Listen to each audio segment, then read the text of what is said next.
Tension in Orario was rising as different groups prepared for an urgent operation. Hythe, firm and determined, reacted to the news that Allied members had been defeated and saw this as a reason to act without hesitation. For her, punishing those who dared to mess with the goddess and rescuing the Loki family were equally necessary tasks. Her decisive stance influenced the healers and herbalists around her, who kept pace without question. During the preparations, Hythe encountered Jern, whose concern was evident. He admitted his inability to fight like the others and feared he wouldn't be able to keep up with the group. Even before he could clearly express his anguish, Hythe understood what he wanted: Belle's protection. It was a silent but profound request, which he answered naturally, even though the butler tried to hide the reason. His shame only reinforced the sense of urgency that gripped everyone. Meanwhile, inside the host of fertility, the Gulliver brothers worked together to restore the weapons needed for the mission. The tavern, normally chaotic, was transformed into a small military training center. Hurried conversations, information about the city's mobilization, and comments about Hadine's plan revealed a grand and risky operation. The objective was simple: race to the 60th floor, rescue the trapped adventurers, and return before chaos spread across the surface.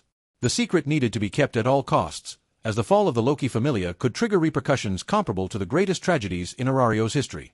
Meanwhile, figures like Alan, Anya, Chloe, and Lenoir added a chaotic and comical tone to the atmosphere. Between fights, provocations, and family disputes, everyone ended up involved in the gravity of the mission, each contributing in their own way. Even reluctantly, they ended up accepting their responsibilities, driven both by duty and by the personal bonds that linked them to each other. While Hythe gathered his healers and assumed his role in the operation, other parts of the city also began to move.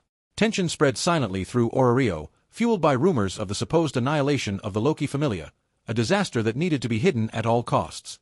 Thus, Ganesha, the Guild, and various independent groups agreed to cooperate with Hadine, even disagreeing with his decisions. The priority was to prevent panic and stop the problem from spreading beyond the city walls. In parallel, the hostess of fertility had been transformed into an improvised preparation center. The Pallum siblings, skilled artisans, restored equipment and reinforced weapons, working almost mechanically, as if they understood the gravity of the mission without needing to exchange many words. Alan's presence, always tense, only increased the sense of urgency, especially when his sister Anya appeared announcing that she would also participate in the operation.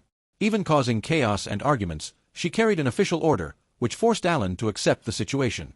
Amid provocations, fights, and the inevitable mess of that peculiar family, it was clear that everyone, even the most reluctant, was willing to act.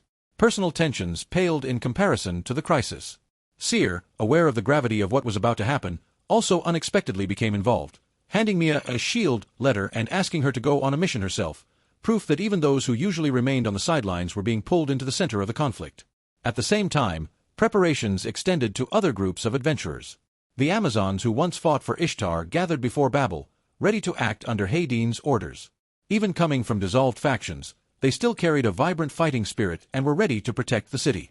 Haraheim also appeared, receiving her own role as part of the Sword, reinforcing that the operation was not only large, it was one of the most serious that Orario had ever organized.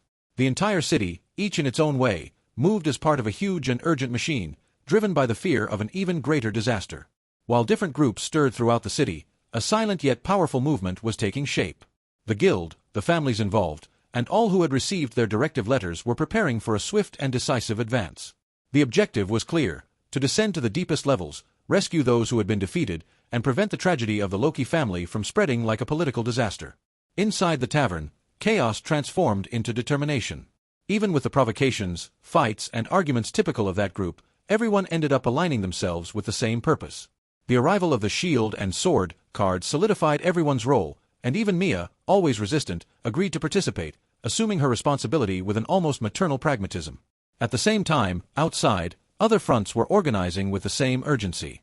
The Amazons, led by Isa, gathered efficiently, ready to act as the initial line of defense.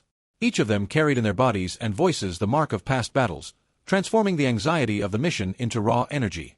Haraheim, positioned as one of the main forces, confirmed what everyone already knew. This operation would bring together fighters from different factions, united only by the need to prevent a greater collapse. Thus, amidst silent preparations, noisy fights, urgent strategies, and commitments made almost by force, the city set itself in motion.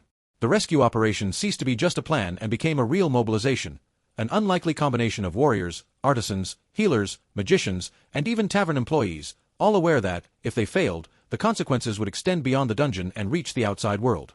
It was the beginning of a movement that could no longer be contained, a heterogeneous, unexpected, but determined force, about to descend into the underworld to try to reverse a disaster that threatened all of Orario.